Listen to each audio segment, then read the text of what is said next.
Bon, nous sommes avec Séraphine, toute nouvelle Miss Beauté de l'Ombre 2023. Vos impressions déjà, Séraphine? Merci. Je suis absolument ravie. Je suis absolument ravie. Je suis très surprise et honorée d'être la nouvelle Miss Beauté de l'Ombre 2023. C'était un challenge personnel que je me suis fixé pour sortir de ma bulle, sortir de ma zone de confort et je suis ravie d'y être parvenue grâce à l'aide du comité, au public qui est venu ce soir et aux membres du jury qui m'ont fait confiance et je tiens vraiment à leur faire honneur. Honnêtement, j'ai essayé en tout cas moi d'être le plus spontané et sincère possible lors de mon discours. On défilait toutes bien, on dansait toutes bien, on avait toutes, chacune avait son charisme. On représente les beautés plurielles et je pense que ce soir ça s'est vu et je pense peut-être que ma sincérité et mon engagement que je compte vraiment tenir durant cette année 2023 c'est ressenti et peut-être ça a fait la différence.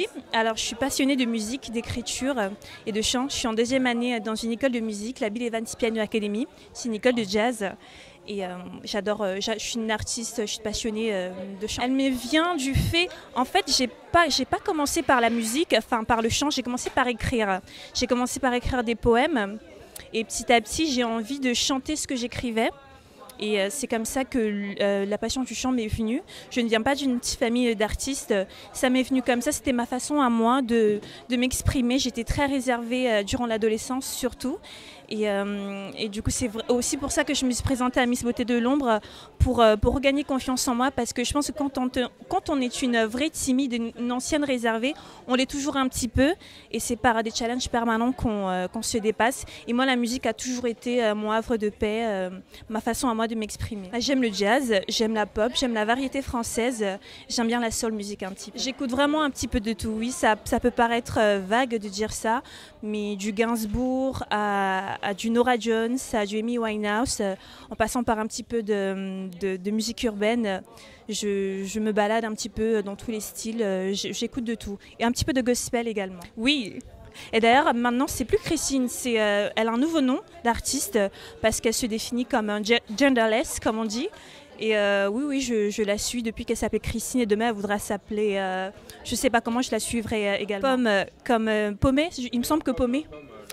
La chanteuse, oui, Paumé, il me semble que c'est Paumé, son nom de famille. Et je ne sais plus si c'est Julie son prénom, mais en tout cas, il me semble que Paumé vient du fait, Pomme vient du fait que son nom de famille c'est Pomme. Et très dans son univers, très éclectique et très sincère surtout. Elle a une sensibilité qui me touche particulièrement, comme Angèle également, que j'aime bien. Vianney, c'est ses textes. J'adore les textes de Vianney. Beau Papa, ce titre m'a beaucoup touchée parce que j'ai eu un beau papa qui m'a beaucoup apporté. Vianney, je le suis depuis un petit moment. C'est surtout ses textes en fait qui me parlent. Claudio Capéo, quand j'entends ce nom, je pense à son timbre. Il joue de l'art, je ne sais pas comment on appelle ça l'instrument dont il joue. En tout cas, il a un timbre très particulier. Ce n'est pas ce que j'aime le plus, mais en tout cas, il me fait penser à un Kenji Girac également, qui ont des timbres très particuliers, très reconnaissables en tout cas. En musique, en France, j'aimerais beaucoup, hormis des personnes vivantes ou décédées, tant qu'à faire, j'aime beaucoup Angèle, comme je l'ai dit. J'aime beaucoup Amel Bent également, que j'ai écouté durant mon adolescence. Et en artiste masculin, j'aime beaucoup Gainsbourg. Mais il est décédé donc. Honnêtement, je sais pas, j'y ai pas pensé, je pensais pas être élue, mais en tout cas cette opportunité est là et je continuerai de partager des capsules de chant comme je fais de temps en temps sur mes réseaux sociaux et on verra, qui verra verra. Voilà, je ne m'attends à rien mais je suis ouverte, je prends toute opportunité qui s'offre à moi avec bienveillance. J'ai pensé, mais comme je l'ai dit, ancienne très timide, je n'osais pas. Peut-être qu'après l'élection de Miss Beauté de l'Ombre, ce sera peut-être une étape suivante, qui vivra verra. Pour l'instant, je savoure cet instant présent. Oui, j'ai vu ça, pourquoi pas. Pourquoi pas, c'est une émission culte qu'on a toutes, que moi en tout cas adolescente j'ai suivie. Why not? On verra bien. Avec plaisir, je les ferai avec plaisir. Ça me permettra de découvrir, d'échanger, de partager. Et j'ai super hâte. Ma prise de parole aujourd'hui en public s'améliore grâce au comité. Et je ne pense pas que c'est en restant chez moi que je risque de peut-être reprendre de mauvaises habitudes. Donc oui, j'ai envie de faire des salons, de faire des conférences, de partager, d'apprendre.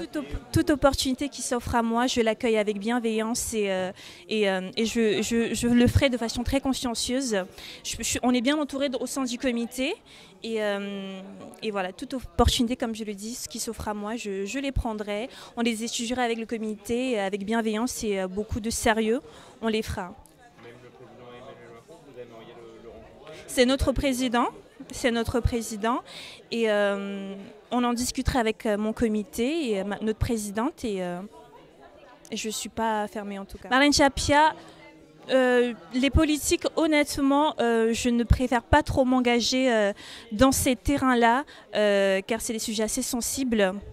Mais je souligne l'action, en fait, cette envie d'avoir une représentation équitable au niveau femmes et hommes assez importante depuis de nombreuses années. On est dans l'ère du MeToo et notre jeune président et le fait que les femmes soient de plus en plus visibles, autant dans les scènes politiques associatives comme Juliette Cozard, qui est la créatrice de cette association, de ce comité. Moi, j'aime le fait que des femmes soient mises en avant sur des postes stratégiques. Dans le monde de l'entreprise, de l'entrepreneuriat, associatif, politique, humanitaire, à tous les niveaux. Beaucoup mieux que 2022 et très certainement mieux que 2021 ou 2020. Donc je vois cette année plein d'opportunités et et encore dans la continuité de 2022. On sortait un petit peu d'une pandémie mondiale et on s'en est plutôt bien sorti. Et je pense que 2023 sera plein d'opportunités. Et moi, en tout cas, j'ai envie de les saisir toutes, sans m'éparpiller, mais en les faisant, en les prenant à bras ouverts et en me donnant à 1000%. Oui, Lina. I did speak English with her because her French, she had a good practice. She had a good French skills, but it was an opportunity for me to speak English with her. Donc Lina, on a beaucoup sympathisé avec toutes les autres candidates et oui, elle tenait à mettre en avant la cause de son pays et c'est important de le rappeler, ce qui se passe.